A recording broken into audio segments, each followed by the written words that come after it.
Hello mga guys, welcome back to my channel, Just Automotive mga guys. Ayan, meron tayong ano rito, i-overhaul na top overhaul na Hyundai. Pero ang gagamitin natin dito mga guys, pang L300 yung head gasket nya. Pero isabay natin ito mga guys. Kung tignan nyo po, parang dumaan po ng overheat po ito. Yan o, ng overheat po ito. Tapos ang masakit dito, puro kalawang, hindi man lang sila gumamit ng ng coolant, kaya yan, inabot ng overheat. Tapos mga guys, itong timing belt nya basa sa langis. Tapos yung timing belt na maliit andun, nakita natin dito, utol yun eh. Ito putol to mga guys, yung timing belt na ayun o, wala yung timing belt o. Papatay tayo nyan o. Hindi nga wala yung timing belt na na maliit o. Tagal lang tuyo. Asan nyo po nyan. Ayan, sa buti na lang mga guys, hindi po tumalon yung timing belt na maliit na kumalang dito sa malaki. Kung kumalang yan, warat sana ng camshaft cap. Pero punta natin yung cylinder head mga guys, kasi pina-replace natin yun kasi malaki yung bingkong, malakas ang bulwak dito. Tapos itong pagitan na to, makikita natin sa cylinder head yan mga guys. Tignan natin. Tapos ito mga guys, yung mga thread na yan, puro kalawang yan. Ito, paano yan, papalinis natin yan. Yan ang sikreto natin dyan, para sabi nga cleanliness is the best quality. Yan mga guys, bago natin isalpak yung cylinder head, number 1 po, ilinis natin yan, mga thread. Tapos tanggalin natin yung ito, napaliguan ng ng langis. Tapos yung balancer belt nyo po, putol, yung maliit. Kaya punta natin yung cylinder head ngayon mga guys. Ayan mga guys, kita nyo po nyan, ang install po natin dyan, ilinis natin yan, yung mga valvula na yan. Tapos itong cylinder head bolt, yan, nilalagyan ng langis, babara ng langis po nyan, tapos kamras uli. Tapos mga guys, ito yung cylinder head gasket na po kasi ito nagawa na ito mga guys, hindi ko lang po alam kung anong buwan, basta sabi yung may-ari nito, Jess, bagong gawa yan. Ang napansin ko lang po, yung thread ng ito, katulad nito, puro kalawang po ito. Sinalpak po nila na yun, katulad dito mga guys puro kalawang, hindi na matanggal sa kalawang. Ngayon ililinis natin to. Yan, hindi ho nila nakuha yung tamang higpit ng ng torque ng cylinder head. Kaya yan, hindi pantay-pantay yung higpit nila dahil sinalpak nila tong cylinder head bolt na madumi, o kaya yung yung tawag dito, yung black, hindi nila lininis. Kaya itong pagtuunan pansin natin, ilinis natin ito. Itong linalaparan nito, yung black, lilinis natin. Ngayon mga guys, sabi ko kanina, ang isasalpak natin dito gamit ng L300 4D56, kasi ito yun po ito, it's 100. Yun ang ilalagay natin.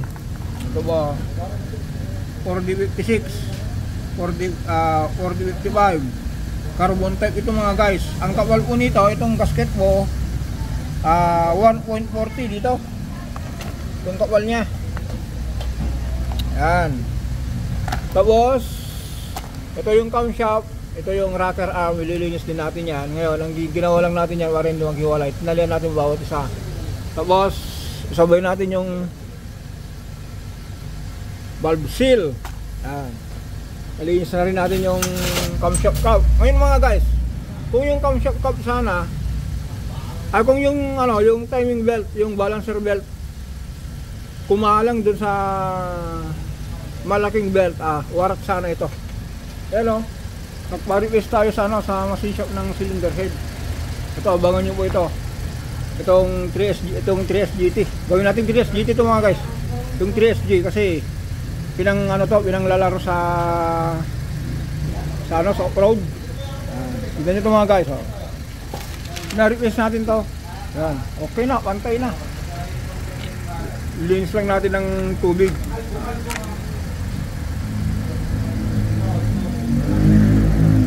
Yan.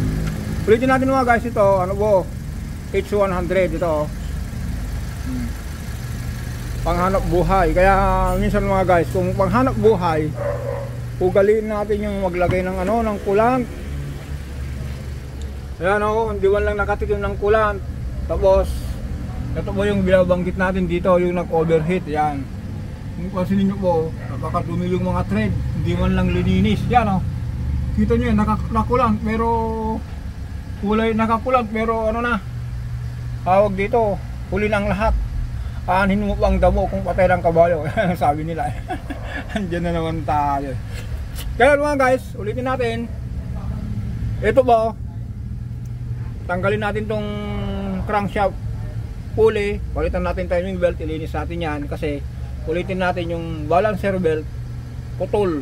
Abangan nyo sa natin to mga guys sa second episode natin ito, yung second parts natin, kung nakalas na, kung nalinis na, saka natin balikan uli natin. Kaya ganun tayo dito mga guys. Ang video natin dito kung saan lang po yung yung madaldal natin, yun na yung gagawin natin dito.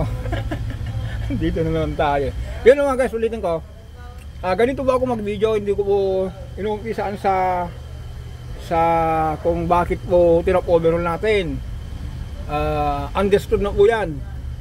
Malakas ang bulwak, overheat, ang ginawa po ng driver. Yung radiator cap nito mga guys, tinanggal yung yung goma dito. Para ito tulad nito. Ito, tinanggal yung yung goma para hindi makabuo ng pressure. O, pasin nyo mga guys, ito ba yung original niya? Yung radiator niya, puro kalawang. Yan, meron naman kulay green, nakikita natin nakakulant, pero sabi natin, aanin mo pa ang damo kung patay ng kabayo. O, aanin mo pa yung kulant kung overheat na yung makina mo. Ha, dito na naman tayo. Yan mga guys, ulitin natin. Ito po, yung dive po ito. Yan H100 pero yan, kasi itong cylinder kasi ng 4D56 mga guys, parehas yan sa Hyundai, walang pinakaibahan po niyan. Tapos ganito rin sa ganito rin sa rocker arm, kung ano yung rocker arm po ng ng L300 na modelo, yung roller type, yun din po yun. Tapos yun nga po yung cylinder head gasket po. Yan. Parehas ng mga, kung pansinin nyo mga guys, wala akong pinakaibahan. Ito lang po kasi, ito ilagay natin, carbon type, matibay po sa overheat. Ito po kasi, asbestos lang po ito. Yun, nakita nyo po ito. Dito po lumusot yung yung compression, kaya yung tubig na punta rito. Ayan. Abangan nyo mga guys sa second episode. Yan, marami tayong rito, mga makina yan. Kaya hanggang dito lang tayo. Bye bye.